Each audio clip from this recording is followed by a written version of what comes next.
Hi friends, it's Maddie here, back at it again with another reaction video. And today we're going to be watching Bill Burr's issue with the airline boarding process. This is a Conan clip. All right, I love Conan too. He's so funny.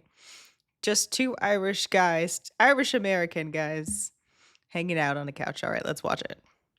Madison Square Garden, I mean, things have just gone so well for you. It's exciting. Yeah. These tours you're doing are so popular. The latest one, the tour is called 50. Yes, sir. You are 50. Are you feeling different right now? Is 50 a weird time for you? No, I turned 50 and I just decided to call the tour that. I'm kind of going the opposite of all the people who do like the Botox and the hair plugs and try to look 22 for the rest of their life. Right. You know, when they really just, they don't look good. Yeah. You know? You're saying why? Don't fake it. Just embrace it. Embrace they it. make your eyes water when you look at them. And my wife's always watching like those Real Housewives and stuff, and they just look exhausted. They're like in their, you know what it always reminds me of? Remember when Brett Favre played on the Vikings? Yeah. And it was just like, just retire, dude. You're in the Hall of Fame. Yeah, yeah. It's over. And those women, it's like, yeah, you had your time. You were beautiful, and it's over. So you people grown. You don't remember when you were a kid, you went into the club, and there was that older person hanging out? That creep? Yeah, that's what you're doing. That's what you're doing. 50's not the new 40. It's 50. I am 50. All right? I have to go see doctors. Yeah. I have to have blood taken. So I feel young physically, but mentally, like when I watch TV, it makes me feel old. What makes you feel old about watching TV? There's music. There's no guitar solos anymore. And then for some reason, with all this technology, millennials, if you take a full water bottle. Wait a minute, that's so weird. I feel like that's pretty true though. Why is that? That's so weird. Everything's electronic, is that why? What an interesting observation. TV.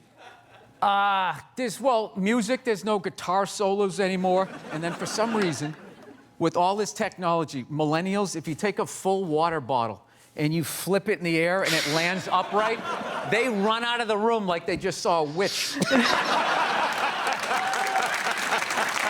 Everybody's like, oh! They just take off. It's like, really? You had virtual reality glasses on, you're playing all these video games, and all somebody has to do? I mean, that's like a game like Tom Sawyer would have played. So it's stuff like that I'm just like, I'm not ridiculing it. It's just like, wow, I can't relate to this. You can't relate to it. Yeah. You know, your show, F is for Family, I relate to it because it's about parenting in the 70s, and that's, that was when I was parented like you. What do you think of parents now? How do you compare them to parents in the 70s?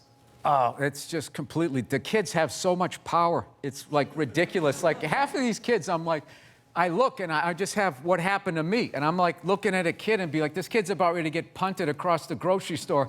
And it just never happens. Right. They just don't get hit. And I think it's hurting this country. You're mad. Wait a minute.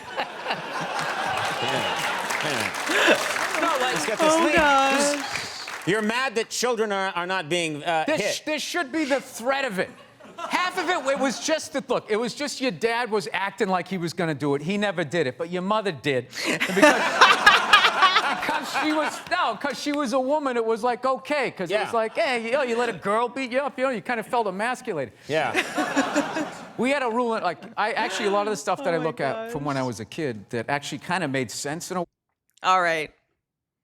Let's take a survey. Who got their booty whooped as a kid?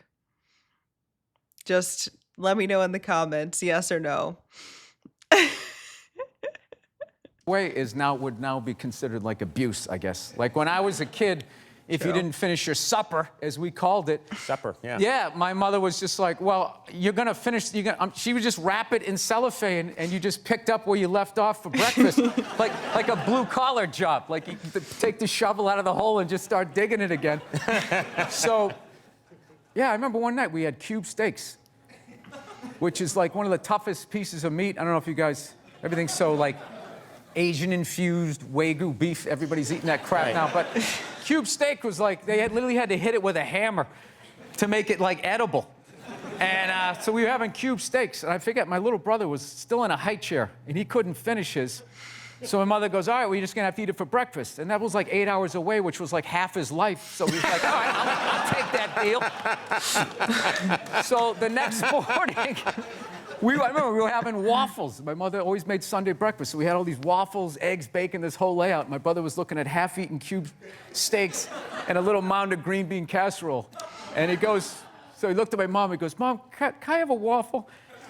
And she goes, no, you gotta finish your supper. He's like, well, oh my gosh. After I finish my supper, then can I have a waffle? She goes, no, that is your breakfast. And he goes, oh, Mom, I hate you. And my dad, without looking up, took a full glass of milk and threw it in his face. Swear to God. This is what kills me. What kills me. You want everyone today to have... Hey, at least they're aligned in their parenting styles. That's good, at least. as miserable a childhood as you had. No, but it was kind of funny. We know what's hilarious was my mother just popped up and just immediately started cleaning up, and my dad just kept eating. Like he didn't like the roles were defined back then. Now the guy has to throw the milk, he has to clean it up while telling his wife she's brave for just sitting there. Like whatever that is. Can you hear it? Oh. Women are so overrated, right? We went from Wait, what? We went He's gonna get it. We went from not listening to them to now it's ridiculous. Like that believe women. It's like all of them. How about 85%? I'll give you 87%, all right? But that last 13% that keys your car, lights your shit on fire, and puts a family pet in a pot of stew. Who put a pet in a pot of stew? Right, I've never heard that one. Glenn Close. Oh, Glenn Close, yeah. Okay, all right. I think it was a separately boiled. You know what I miss, tougher parenting and evidence. Those are the things that I miss from my childhood. Evidence. Yeah. You mean Due people... process. Right. Somebody says something happened, and then someone else goes, well, I said it happened this way, like the old gumshoe shows. And they had to figure it out. Right.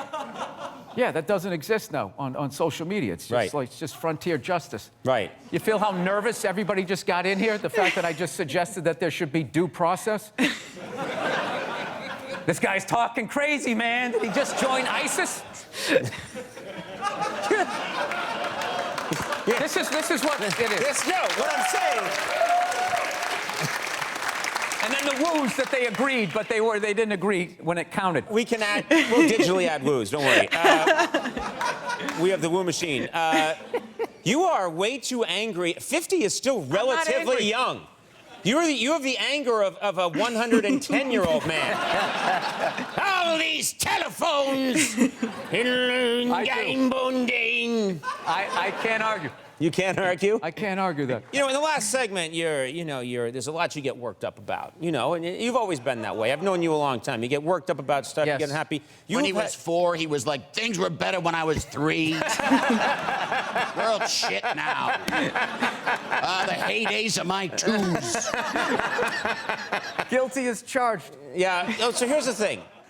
Are you, now that you're playing Madison Square Garden, you got all these fans, you're an extremely successful comedian, are you able to enjoy your success now?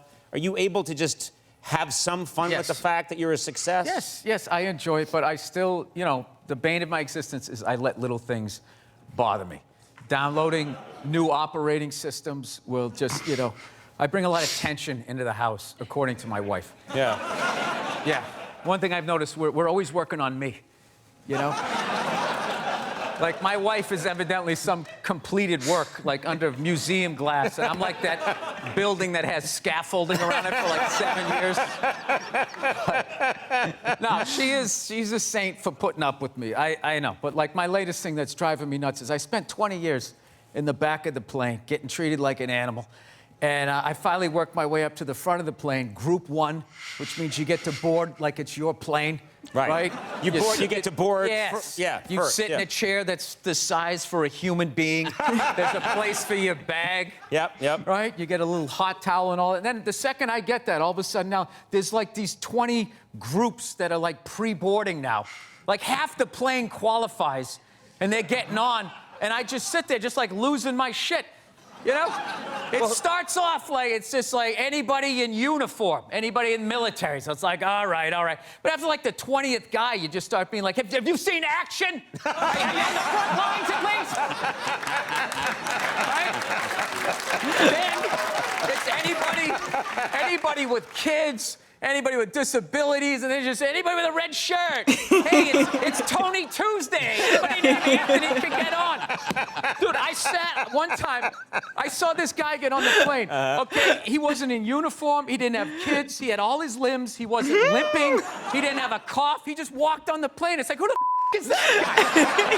Like, how did I get on before that guy? So, no, I always hated the anxiety of being in the back of the plane. I just remember, like, the worst is whenever you would get your seat and you'd sit there and they're about ready to close the door and you'd have that empty seat next to you, like, the poor man's first class. You're like, oh, shit, I'll bring the armrest up. I can actually be great. And then all of a sudden, some fat bastard gets on the plane and you're like, no. You're literally, you're like Quint at the end of Jaws, like sliding down the phone. Oh my gosh, Conan. I feel like I have not seen Conan laughing this hard at somebody's bit. I have not seen it. Oh my gosh. Yeah, it's like the poor man's first class. You're like, oh shit, I'll bring the armrest up. I can actually be great. And then all of a sudden, some fat bastard gets on the plane, and you're like, no. You're literally, you're like Quint at the end of Jaws, like sliding down the phone.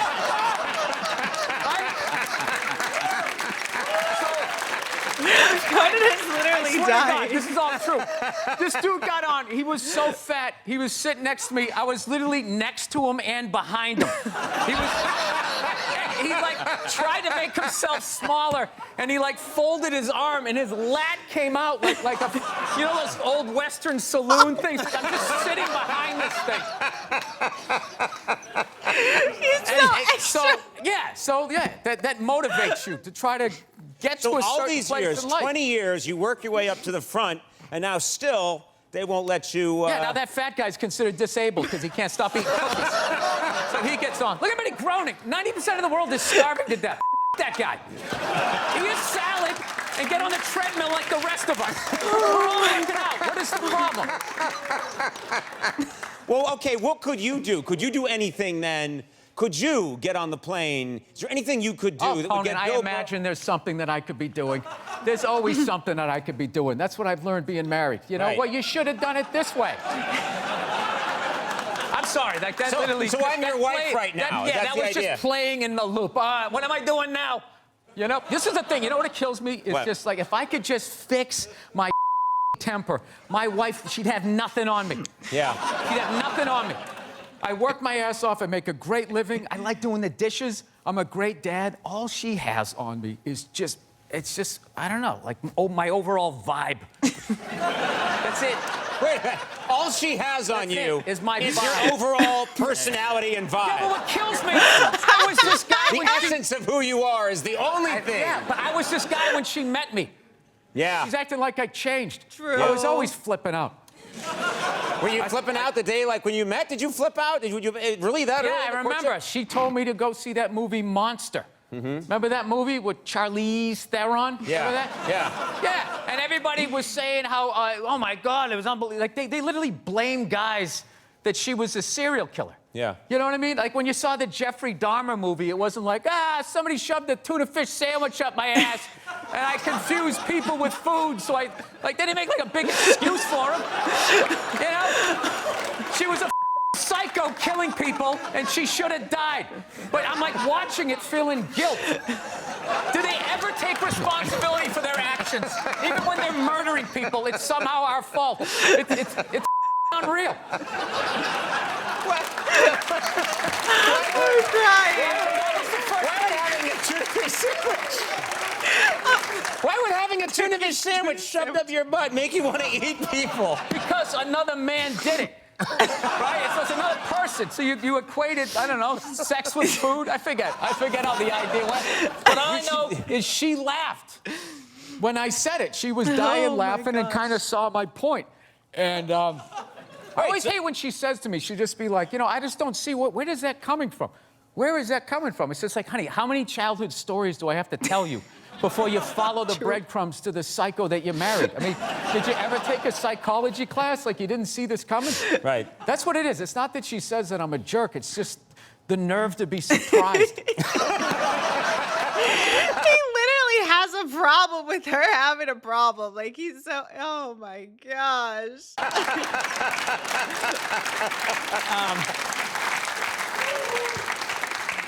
All right, I wish we had more time.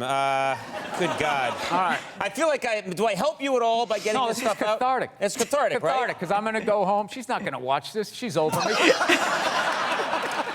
I love it when a guest says, she's not going to watch it. No, she's not going to watch it. Yeah. Yeah. You can see Bill on his latest nationwide tour, 50, and he's starting to mellow, I swear to God. I am. I'm getting the twinkle in my eye back. At the TD Garden in Boston on October 5th, and Madison Square Garden, wow, on Wednesday, November 7th. That's fantastic. Unbelievable. Thank you, Unbelievable. sir. For more cities and dates, Thank you. go to BillBurr.com. Bill Burr, we'll be right back with Gina Hall for Support the Girls. It's so funny. It's so, so funny. Oh my gosh. I mean, at least he's doing something productive with his anger problems. It's so funny though. I mean, he's able to channel his anger and turn it into hilarious stories and antidotes, and I respect him for that. Tuna sandwich up the booty hole. Wow, guys. And on that note, make sure that you have clicked the subscribe button so we can keep watching videos together. Because I actually looked at my stats, and only 86% of you are subscribed right now. So make sure that you click that subscribe button and you're regular watching the channel. So I know that you like the content. So just click the subscribe button. Anyways, guys, I love you, and I'll see you next time. Bye.